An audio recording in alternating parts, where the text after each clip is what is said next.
présente, je m'appelle Michel Robakowski. Avec ma femme, on a cet atelier, donc l'atelier Robakowski. Ça fait 22 ans qu'on est dans le village. Ma femme est céramiste, moi je suis peintre et avant tout poète. Et pour l'office de tourisme, pendant une quinzaine d'années, j'ai fait des randonnées, mais des vraies randonnées autour de Vol. Et puis depuis 2-3 ans, je fais des randonnées, des balades poétiques pour montrer le village à partir de mes petits textes que j'ai écrits dans un petit bouquin qui s'appelle Ce que veulent les roses. Donc il y a 26 haltes poétiques. C'est une balade qui dure entre 1h15 et 1h30, ça dépend de comment vous marchez. J'ai vu qu'il y en a certains qui ont mis les vraies chaussures de randonnée, c'est pas mal, mais on ne sera que sur de l'asphalte, hein, c'est vraiment le cœur du village. Il y a monsieur Gilbert Michel qui va nous accompagner, il fait un petit reportage vidéo sur cette randonnée, voilà, et j'ai une correspondante du Courrier Cauchois qui nous accompagne aussi. Voilà. Donc peut-être que la semaine prochaine il y aura une photo. On va commencer ici. Église. 3 nefs naviguent leur charpente, le clocher posé en mât. Pas de voile, mais des siècles de vent et leur gardien au sommet. Prière de laisser le coq chanter son église. Ainsi soit-il. Publicité peinte en haut d'un pignon d'une pâtisserie défunte.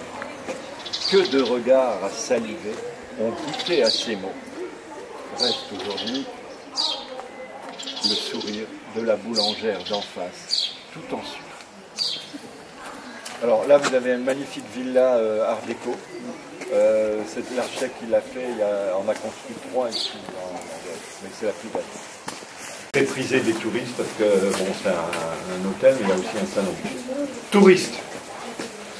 Ailleurs, mais non, c'est ici les vacances. Entre la plage et la plage, tout un voyage de rues, de rives, de frondaisons, de maisons et de chemins. Et l'éternelle question, où est la mer? Où sont les sources? De chaque côté. Il y avait 2 paroisses, la paroisse Saint-Martin et la paroisse Saint-Nicolas. Mais moi, je vous fais une balade en dehors de celle que je vous fais avec le circuit du fleuve, qui elle vous fait un truc plus historique, patrimoine. Moi, je vous emmène ailleurs. Voilà. Alors ici, vous avez depuis un an une librairie qui s'est installée, une maison d'édition plutôt. Qui vend donc ses propres livres et d'autres livres, et c'est très intéressant, il y a souvent quelquefois des colloques, et voici une des partenaires de la librairie qui arrive à vélo. Voilà, une grande gaille. Donc c'est depuis à peu près un peu plus d'1 an que cette librairie s'est installée dans les anciens bâtiments des services techniques de la ville. Alors là, parce que depuis 1 an, on a aussi en septembre un festival qui s'appelle Autour des mots, où tous les habitants du village qui ont quelque chose à dire, à lire, ou qui écrivent mais qui n'osent pas le dire, peuvent venir lire un texte dans un jardin privé, dans un garage offert, libéré par un ami, où on fait un petit spectacle. Les mots se parlent en se disant des phrases. Ils se regardent, se lisent dans les yeux. Les mots se touchent en bouche et s'apprivoisent. Ils écoutent chanter leur sonorité, posée à la main sur le grain d'un papier ou sortie des lèvres d'une parole. Les mots naissent en nous-mêmes et on les aime quand ils se parlent en se disant des phrases. Le fleuve, vous savez tout ce que c'est qu'un fleuve, hein. C'est par rapport à une rivière. Seul, de la source à la mer, il est au courant de tout. L'histoire du village est un fleuve si petit qu'il est entré dans nos mémoires. Bonjour. Quelquefois, on sort de soi-même en claquant la porte un peu trop fort et on s'aperçoit qu'on en a laissé la clé à l'intérieur. On tourne en rond 100 fois, des idées dans la tête, et puis on rencontre quelqu'un qui vous dit « Bonjour, comment ça va ?» Et la porte s'ouvre d'elle-même. Alors, les rues s'enrhument. Est-ce la faute à la brume? On ne voit rien, mais où va le chemin? Les rues patinent au miroir de la brume. J'entends la pluie. Où est mon parapluie?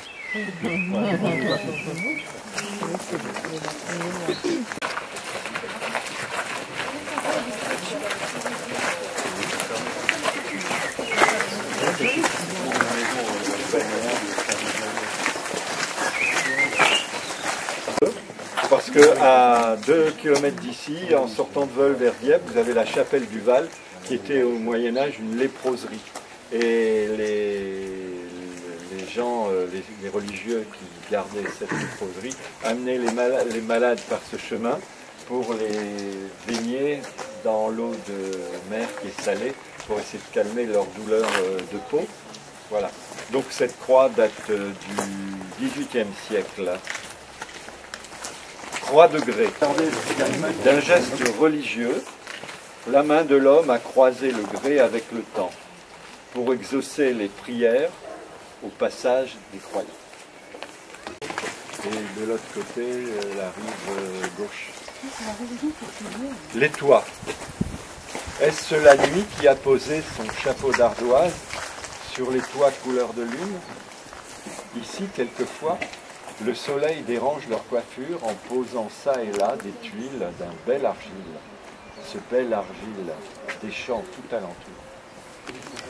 Il s'appelle Lisba, peut-être en référence au passage des peintres russes du 9e siècle. Dans un endroit magique, imaginez quand même, on est en plein cœur du village et il y a des serres. Alors depuis 3 générations, les Mordrés, aujourd'hui c'est Joël qui tient ces serres.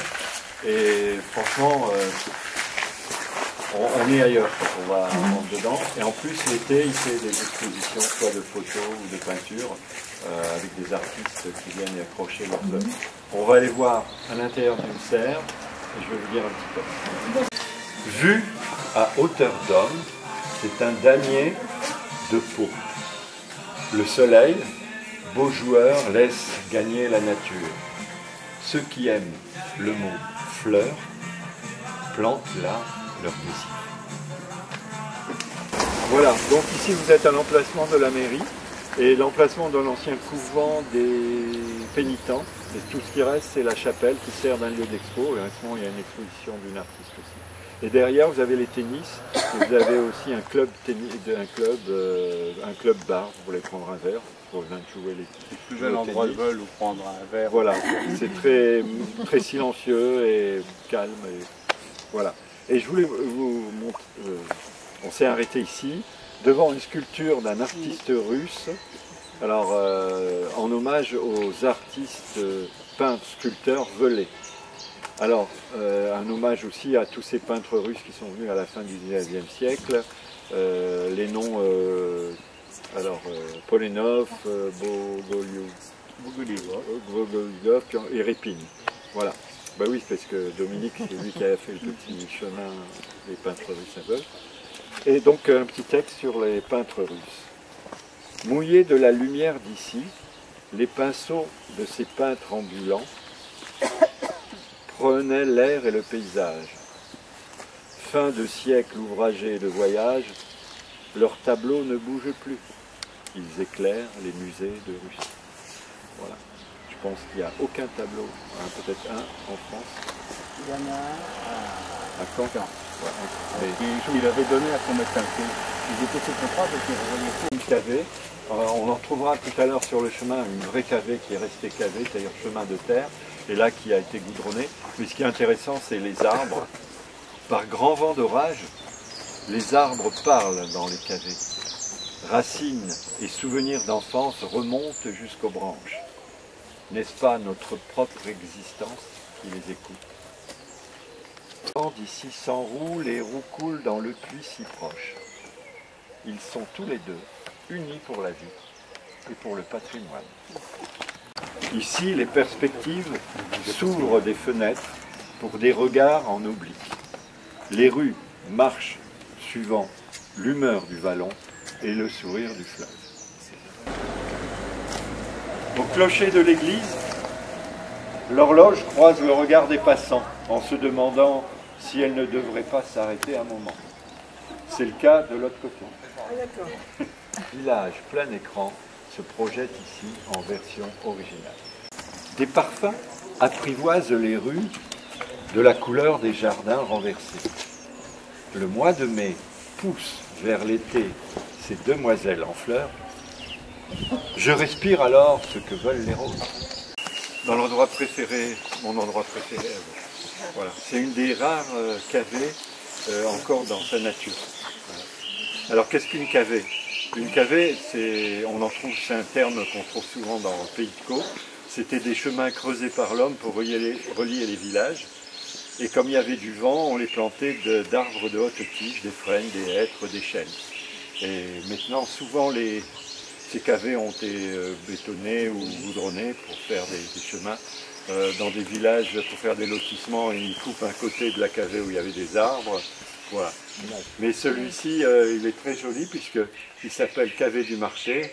Il venait de la place du Marché et il rejoignait Saint-Valery-en-Caux et Menneville-Esplin. À un moment donné, il se poursuit, il devient le GR21, qui est un des plus beaux GR de France entre le Tréport et le Havre. Voilà. Alors, Cavé. En regardant le creux de sa main, l'homme a creusé la terre de la largeur de son corps. Il a libéré les chemins en s'abritant du vent pour de simples allers-retours entre la vie, le travail, l'amour et la nature. Voilà. Donc souvent c'était de la largeur que deux dames avec des paniers pouvaient se croiser. Donc c'est pour ça quelquefois on parle de cent à panier. Vous voyez, peut-être dans des villages il y a ça. Alors c'était aussi pour faire passer les ânes avec leur chargement. Vous avez d'ailleurs une centre qui s'appelle Centre aux ânes, ici la première rue à gauche. On va redescendre et on va aller rue de la Mer qui mène je ne sais pas où. Mais... Voilà, villa, papotage de briques et de silex, elles se parlent le doigt sur la bouche. Les villas ont les oreilles du village et leur grenier des histoires de famille. Je m'arrête souvent pour les écouter.